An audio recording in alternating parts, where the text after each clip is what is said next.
జై శ్రీరామ్. శ్రీమాత్రే నమ. శ్రీ గురుభ్యో నమ. 2024 సంవత్సరం ఆగస్టు మాసంలో ద్వాదశ రాశుల వాళ్ళకి, అలాగే ద్వాదశ లగ్నాల వాళ్ళకి ఈ మాసం యొక్క రాశి ఫలితాలు. ఈ మాసంలో గోచార గ్రహస్థితిలో యొక్క రాశి ఏ రాశుల్లో వాళ్ళు గతులై ఉన్నారు, ఈ విషయాన్ని మనం ప్రథమంగా తెలుసుకుందాము.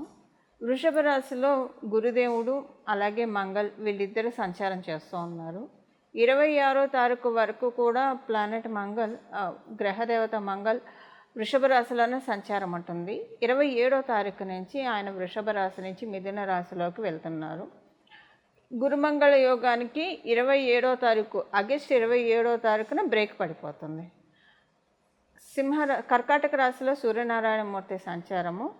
కర్కాటక రాశిలో ఆయన 16వ తారీఖు వరకు ఆయన సంచారం చేస్తారు. 17వ తారీఖు నుంచి కర్కాటకంలో ఉన్న సూర్యనారాయణమూర్తి సింహరాశిలోకి అడిగడిపోతూ ఉన్నాడు. సింహరాశిలో శుక్ర బుధులు ఇద్దరు సంచారం జరుగుతోంది.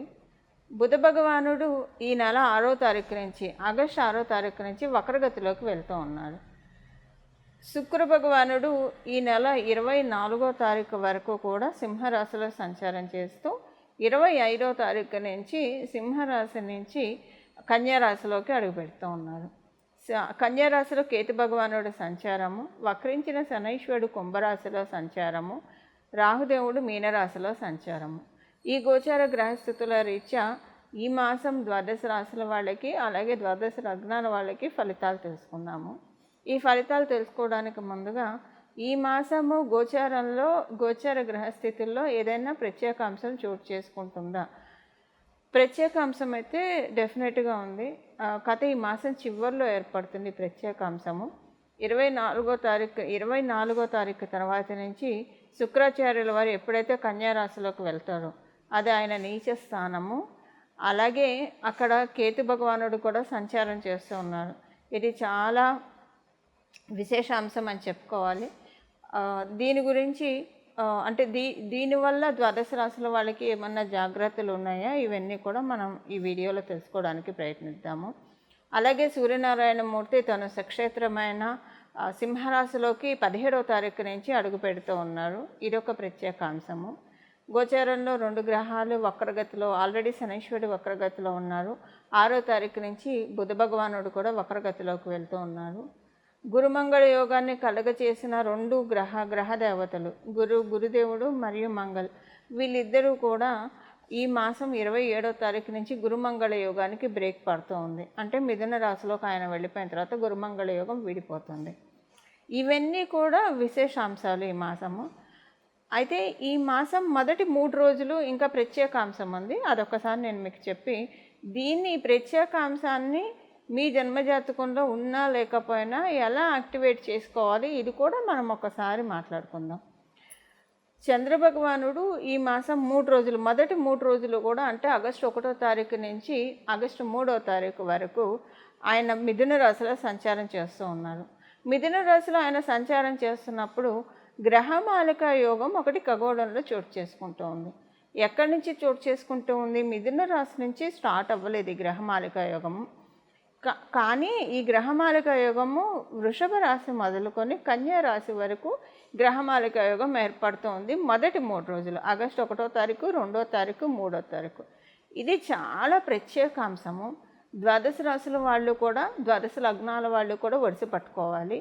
అసలు ఈ గ్రహమాలిక యోగం అంటే ఏంటి, ఇది కూడా నేను మీకు బ్రీఫ్ చేస్తాను, 2-3 మాటల్లో చెప్తాను. వీటి గురించి మనం మళ్ళీ స్పెషల్గా వీడియోస్ చేసి నేను మీకు చెప్తాను. బట్ ఇప్పుడు విపులంగా కాకపోయినా బ్రీఫ్గా చెప్తాను. ఇప్పుడు మనకు ఒక పూల చెట్లు ఉన్నాయనుకోండి, చాలా పూలు ఉన్నాయనుకోండి, కనకాంబరాలు కావచ్చు, మల్లెపూలు కావచ్చు, సన్నజాజులు, విరజాజులు ఇలా కోసుకొచ్చేస్తాం, అలా పెట్టేస్తాం.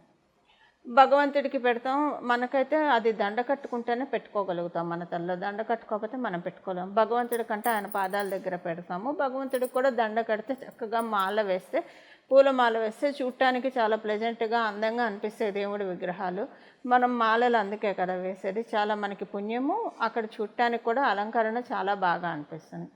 ఇదే మనం పెట్టుకోవాలంటే పూలన్నీ విడివిడిగా, అంటే ఆడవాళ్ళ గురించి నేను చెప్తున్నా, పూలన్నీ విడివిడిగా చెల్లాచెదురుగా ఉంటాయి. ఎలా పెట్టుకుంటాం? మనం పెట్టుకోలేం.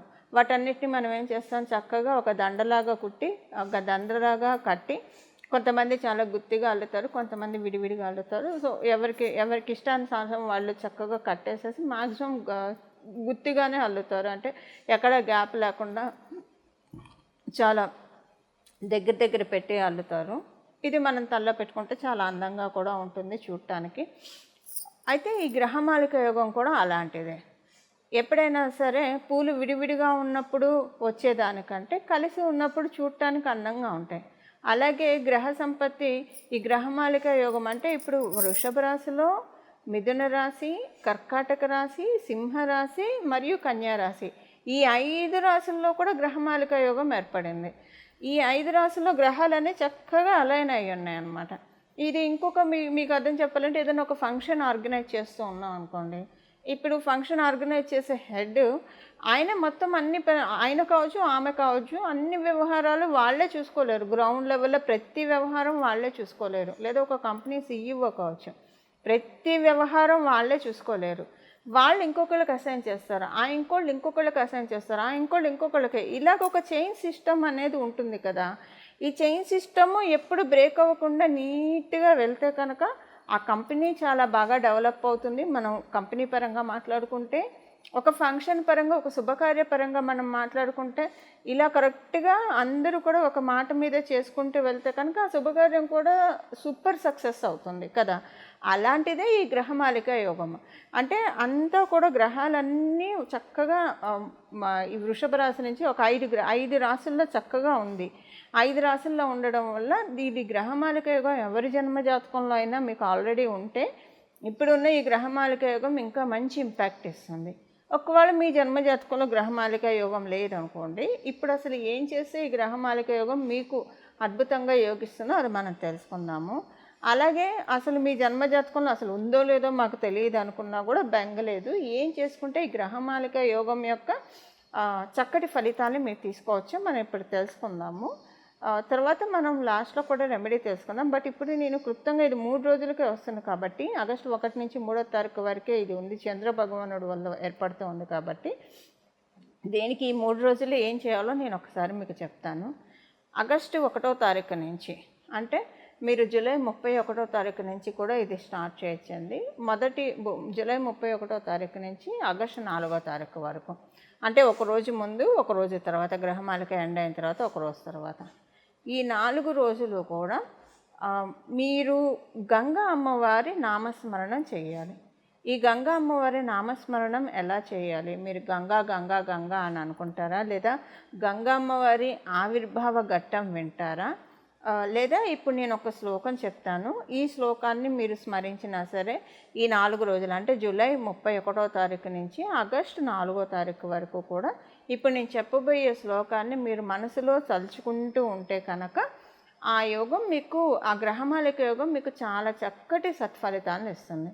అయితే గంగా అమ్మవారి గురించి అంటే గంగా మనకి తెలుసు, వారణాసి, హరిద్వార్ మొదలుకొని గంగమ్మవారు ప్రవహిస్తూ ఉంటుంది. గంగని తలుచుకుంటేనే మనకున్న జీవన్ముక్తులం అవుతాం.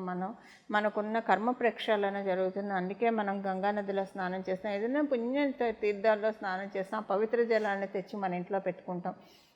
ఇంట్లో ఏదైనా మనకి అశౌచం అనిపిస్తే వెంటనే పుణ్యవచనం చేస్తాం. పుణ్యవచనం చేస్తే ఏం చేస్తారు? ఉదక శాంతి చేయిస్తారు. లేదంటే ఆ నీళ్ళు ఇల్లంతా కూడా చల్లితే పవిత్రీకరింపబడుతుంది. నీళ్ళల్లో చాలా ఎనర్జీ ఉంటుంది.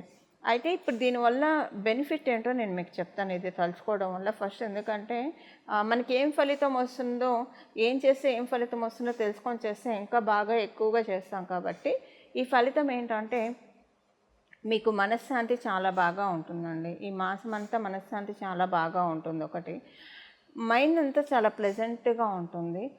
ఏం పనులు చేస్తే మీ గ్రోత్కి, మీ అభివృద్ధికి ఉపయోగపడతాయో ఆ పనులన్నీ కూడా మీరు చక్కగా చేయగలుగుతారు. ఇవన్నీ మీకు గంగా అమ్మవారి నామస్మరణతో జరుగుతుంది. మీరు గంగా గంగా గంగా అనుకున్నా పర్వాలేదు, లేదా ఇప్పుడు నేను చెప్పబోయే శ్లోకం మీరు చదువుకోగలిగితే కనుక ఇప్పుడు నేను చెప్పిన రోజుల్లో జూలై 31వ తారీఖు నుంచి 4వ తారీఖు వరకు ఆగస్టు ఇంకా చాలా బాగా ఉంటుంది. ఇప్పుడు నేను ఆ శ్లోకం చెప్తాను. ఇప్పుడు నేను ఆ శ్లోకాన్ని మీకు చెప్తాను. గంగామ్మవారికి సంబంధించిన పవిత్రమైన ఈ శ్లోకం, పరమ పుణ్యప్రదమైన ఈ శ్లోకాన్ని మీరందరూ కూడా ఇప్పుడు నేను చెప్పిన ఈ రోజుల్లో స్మరించుకోవడానికి ప్రయత్నించండి. దీనివల్ల గంగామ్మవారి పరిపూర్తి ఆశీస్సులు మీ జన్మజాతకంలో గ్రహమాలిక యోగం ఉన్నా లేకపోయినా అన్నీ కూడా పనులన్నీ కూడా అలైన్ అవుతాయండి. చక్కగా మనకు అన్నీ కూడా అలైన్ అయ్యి అన్నీ కూడా వరుస క్రమంలో మన జీవితంలో జరగాల్సిన పనులన్నీ జరుగుతాయి. ఇప్పుడు ఆ శ్లోకం నేను ఒకసారి మీకు చెప్తాను. విష్ణు పాదోద్భవే దేవి గంగే త్రిపదగామిని జటాజూట గతే శంభో భాగీరథి నమోస్తుతే. విష్ణు పాదోద్భవే దేవి గంగే త్రిపదగామిని జటాజూట గతే శంభో భాగీరథి నమోస్తుతే. విష్ణు పాదోద్భవే దేవి గంగే త్రిపదగామిని జటాజూట గతే శంభో భాగీరథి నమోస్తుతే.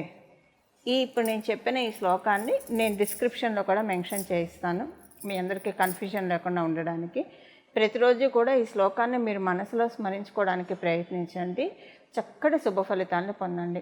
గంగమ్మ వారి నామాన్ని తలుచుకున్నంత మాత్రానే మన హృదయం అంతా కూడా ఆనందంతో నిండిపోతుంది. హృదయంలో ప్రశాంతత వస్తుంది, మన మనసులో చాలా ప్రశాంతత వస్తుంది. ప్రశాంతత వస్తే మనకి ఇంకా కావాల్సింది ఏమని చెప్పండి? ఈ ప్రశాంతతని, చక్కటి మానసిక ప్రశాంతతని, పరిస్థితులన్నీ అనుకూలమయ్యే విధంగా గంగామ్మవారు మనందరినీ అనుగ్రహిస్తుంది. ఈ శ్లోకాన్ని చదువుకోవడానికి ప్రయత్నించండి నేను చెప్పిన ఈ రోజుల్లో. తులారాశిలో పుట్టిన వారికి ఈ మాసం 27వ తారీఖు నుంచి మీ కమ్యూనికేషన్స్, మీ మాటలు, అలాగే మీరు ట్రావెలింగ్ చేసేప్పుడు ఈ విషయాల్లో ట్రావెలింగ్ అప్పుడు కొంచెం జాగ్రత్తగా ఉండాలి. మీ కమ్యూనికేషన్స్ కొంచెం డెఫినెట్గా మిస్కమ్యూనికేట్ అవుతాయి. మీరు ఇంతకు పూర్వం మీరు చేసిన కమ్యూనికేషన్స్ వల్ల, అంటే ఈ మంత్ అనే కాదు, మేబీ గడిచిన 3 ఇయర్స్లో మీరు చేసిన కమ్యూనికేషన్స్ కావచ్చు, అవన్నీ ఇప్పుడు మీకు కొంచెము తలకాయ నొప్పిగా తయారవుతాయి ఈ మాసం 27వ తారీఖు నుంచి. అరే ఆ రోజు ఆ మాటలు మాట్లాడుకుని ఉంటే బాగుండేదేమో, అనవసరంగా మాట్లాడాను, అసలు ఇవన్నీ జరగకుండా ఉంటే బాగుండేదేమో అన్న ఆలోచనలకు మీరు వెళ్ళిపోతారు. అలా ప్రస్తుతం మీకు 27వ తారీఖు నుంచి గోచర గ్రహస్థితులు మారుతూ ఉన్నాయి, అదొకటి. అండ్ సెకండ్ థింగ్ ఏంటంటే, ట్రావెలింగ్ చేయాలనుకునే వాళ్ళు 27వ తారీఖు నుంచి ట్రావెల్ చేయకుండా ఉండడమే మంచిది. ఎందుకంటే మీరు ట్రావెల్ చేస్తే 27వ తారీఖు నుంచి ఒక 10 రోజుల పాటు, అంటే అక్కడి నుంచి ఒక 10 రోజుల పాటు ట్రావెలింగ్కి దూరంగా ఉండాలి. మీరు ట్రావెల్ చేస్తే కనుక ఏదైనా ముఖ్య ప్రయాణాలు చేస్తే కొన్ని ఆటంకాలు, అవరోధాలు ఏర్పడతాయి. ఈ విషయంలో మీరు కొంచెం జాగ్రత్తగా ఉండాలి. ఇంక ఈ కమ్యూనికేషన్ మిస్కమ్యూనికేట్ అవ్వడము అనుకోండి, లేదా మీరు పూర్వపు రోజుల్లో మాట్లాడిన మాటల వల్ల వచ్చే ప్రాబ్లమ్స్, ఇవి గోచారం సూచిస్తుంది. మీ జన్మజాతకం బాగా ఉంటే 100% ప్రాబ్లం కాస్త 50% అవుతుంది. మీ జన్మజాతకం న్యూట్రల్గా ఉంటే ఓకే, యథావిధిగా ఉంటుంది, అంటే కొంచెం అది తగ్గదు పెరగదు. మీ జన్మజాతకం బాగోకపోతే ప్రస్తుతం ఈ ప్రాబ్లం ఇంకా పెరిగే అవకాశం ఉంది. అందువల్ల మీరు దైవారాధన ఎక్కువగా చేసుకోండి, దైవనామస్మరణ కొంచెం ఎక్కువగా చేసుకోండి ఈ మాసం మొత్తం కూడా. మనం ఉద్యోగస్తులకి, వ్యాపారస్తులకి ఈ మాసము వ్యాపారస్తులకి అనుకూలంగా ఉంది. అయితే వ్యాపారస్తులు మీరు ఏ మేజర్ డెసిషన్స్ కూడా 27వ తారీఖు తర్వాత తీసుకోకండి, అది మీకు ఇబ్బంది పాలయ్యే అవకాశం ఉంది. ఏదైనా కూడా 27వ తారీఖు వరకు మామూలుగానే ఉంటుంది. 27వ తారీఖు నుంచి కొంచెం ఎందుకు వ్యాపారస్తులకి కొంచెం సెగలాగా అనిపిస్తుంది, వేడిగా అనిపిస్తుంది, పరిస్థితులన్నీ తీవ్రంగా అనిపిస్తాయి, టెన్షన్ పడతారు, పానిక్ అవుతారు, ఎవరితో షేర్ చేసుకుందామా ఇవన్నీ అని ఆలోచిస్తూ ఉంటారు. ఇలాంటివన్నీ పెక్యులియర్ థింగ్స్ ఈ మాసం తటస్థిస్తాయి వ్యాపారస్తులకి. ఉద్యోగస్తులకి మామూలుగానే ఉంది, ప్లస్ లేదు మైనస్ లేదు, అంత టెన్షన్ తీసుకునే విధంగా కూడా గోచారము ఏమీ ఇబ్బంది పెట్టట్లేదు. కానీ గోచారం ఇబ్బంది పెట్టట్లేదు కానివ్వండి, ఒకవేళ మీ జన్మజాతకంలో ఇప్పుడు కనుక బాగోకపోతే, గోచారము ప్లస్ లేదు మైనస్ లేదు కాబట్టి మీ జన్మజాతకంలో బాగోకపోతే కొంచెం ట్రబుల్ ఉంటుంది. ఎందుకంటే వ్యాపారస్తులకు ఆల్రెడీ ఒక సెగ్మెంట్ ఆఫ్ పీపుల్కి ప్రాబ్లం ఉంది కాబట్టి ఉద్యోగస్తులకు కూడా ఉండడానికి అవకాశం ఉంది. అందువల్ల ఇప్పుడు మనం తెలుసుకోబోయే నామాన్ని ఈ మాసం అంతా జపిస్తే మీరు అసలు ప్రాబ్లం చూడకుండానే దాటేసే అవకాశం ఉంది. మీ జన్మజాతకం బాగోకపోతే ఇంకా జాగ్రత్తగా ఉండాలి. కనీసం గోచారం ప్లస్ ఉంటే జన్మజాతకం బాగోకపోయినా బాగుంటుంది. మీ జన్మజాతకం ప్రస్తుతం బాగోకపోతే ఇంకా జాగ్రత్తగా ఉండాలి మీరు. విద్యార్థినులకి ఏ విధమైన స్ట్రెస్ ఉండదు, అంతా చాలా ప్రశాంతంగా ఉంటుంది. ఇన్ఫ్యాక్ట్ మీకు ఎప్పుడు లేని విధంగా ఈ మాసము చాలా ఆనందంగా అనిపిస్తుంది. ఏ ఏ విషయాల్లో ఆనందంగా అనిపిస్తుందంటే మీకు సెల్ఫ్ కాన్ఫిడెన్స్ చాలా బాగా ఉంటుంది, సెల్ఫ్ డ్రైవ్ చాలా బాగా ఉంటుంది, ఆత్మవిశ్వాసం వీటితోటి మీకు చాలా హ్యాపీగా అనిపిస్తుంది. ఫ్రెండ్స్ తోటి చాలా చక్కగా ఎంజాయ్ చేస్తారు. మీ కుటుంబంలోని వాళ్ళకి మీ గోచర గ్రహస్థితుల రీత్యా ఆర్థికంగా చాలా మంచి శుభ సమయం. మీకు గిఫ్ట్లు రావడం, పేరెంట్స్ నుంచి కానివ్వండి, ఎవరి నుంచైనా గిఫ్ట్ రావడము అది మీకు ఆనందం కలిగిస్తుంది. ఇలాగ గిఫ్ట్ ఒక మంచి వాల్యుబుల్ గిఫ్ట్ ఐటమ్ మీకు రావడానికి అవకాశం ఉంది. ఇది విద్యార్థినులకి ఆగస్టు మాసంలో ఉన్న ఫలితాలు. తులారాశి అలాగే తులాలగ్నంలో పుట్టిన వాళ్ళకి. ఇప్పుడు మనం చేసుకోవాల్సిన పరిహారం చూద్దాము. ఈ మాసం ద్వాదశ రాశుల వాళ్ళు చేసుకోవాల్సిన పరిహారం అయితే మొదట గంగామ్మవారికి సంబంధించిన శ్లోకాన్ని తెలుసుకున్నాం కదా, అది ఈ మాసం అంతా చేసుకోవచ్చు అంటే చక్కగా చేసుకోవచ్చు, ఎలాంటి ఇబ్బంది లేదు, చాలా మంచి ఫలితాలు ఉంటాయి. గంగామ్మవారిని ఎప్పుడు తలుచుకున్నా కూడా మనం చాలా బ్రహ్మగడిగిన పాదము గంగాజలము విష్ణుమూర్తి పాదాల్లోంచి అమ్మవారు ఉద్భవించారు. సో అందువల్ల విష్ణుమూర్తి పాదాన్ని కూడా ధ్యానించిన వాళ్ళం అవుతాము. అలాగ మనం శ్రీలక్ష్మి అమ్మవారి యొక్క కృపాకటాక్షాలను కూడా మనం పొందగలిగిన వాళ్ళం అవుతాము. అయితే దాంతోపాటు ఇప్పుడు మనం తెలుసుకోబోయే ఈ నామాన్ని కూడా జపించడం వల్ల ఇంకా మనకి ఒక చాలా చక్కటి సత్ఫలితాన్ని ఈ మాసం మొత్తం కూడా పొందగలుగుతాము. మొదట తెలుసుకున్న ఆ శ్లోకాన్ని, ఈ నామాన్ని, ఈ రెండింటిని కూడా జపించడానికి ప్రయత్నించండి. చాలా చక్కటి శుభ ఫలితాలు అందుతాయి. చూశారు కదండి మీ రాశి యొక్క రాశి ఫలితాలు. ఇప్పుడు ఏ పరిహారం చేసుకోవాలో ఒక్కసారి మనం చూద్దాము. ఈ మాసం యొక్క విశేషాంశాలు చాలా ఉన్నాయి. అయితే ఈ మాసము మనకి ఆగస్టు నెల అంతా బాగుండాలంటే శ్రీలక్ష్మి అమ్మవారి ఆరాధన మనం ఎలానో చేస్తాము. శ్రీలక్ష్మి అమ్మవారి ఆరాధన ఈ నామంతో, ఇప్పుడు నేను చెప్పబోయే నామంతో ఈ ఆగస్టు మొత్తం కూడా ఈ నామస్మరణ మనసులో చేసుకుంటూ ఉంటే కనుక చాలా చక్కటి శుభ ఫలితాలు వస్తాయి. ఆ నామం ఏంటి ఇప్పుడు నేను మీకు చెప్తాను. శ్రీం భార్గవ్య నమః, శ్రీం భార్గవ్య నమః, శ్రీం భార్గవ్య నమః. ఈ నామాన్ని ఈ మాసం అంతా కూడా తలుచుకోవడానికి ప్రయత్నించండి. మనసులో నామజపానికి ఎలాంటి తప్పు లేదు.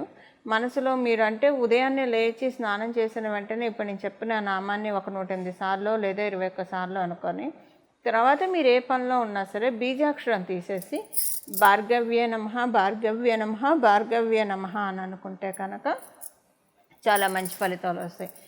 ఈ నెల ఎండింగ్లో మంగళుడు మిథున రాశిలోకి వస్తున్నాడు. మిథున రాశిలోకి వస్తున్నారు. ఆయన మిథున రాశిలోకి వచ్చి మనకి చాలా బ్లెస్సింగ్స్ ఇస్తారు. ఆ బ్లెస్సింగ్స్ మనం యాక్టివేట్ చేసుకోవడానికి భార్గవ్యే నమః అనే ఈ నామాన్ని పట్టుకోవడం చాలా ఇంపార్టెంట్. సో ఈ నామాన్ని ఈ నెలంతా ఉపాసిద్దాము. చక్కటి సత్ఫలితాలని మనం శీఘ్రంగా పొందుదాము. మంగళం. నమో భగవతే వాసుదేవాయ.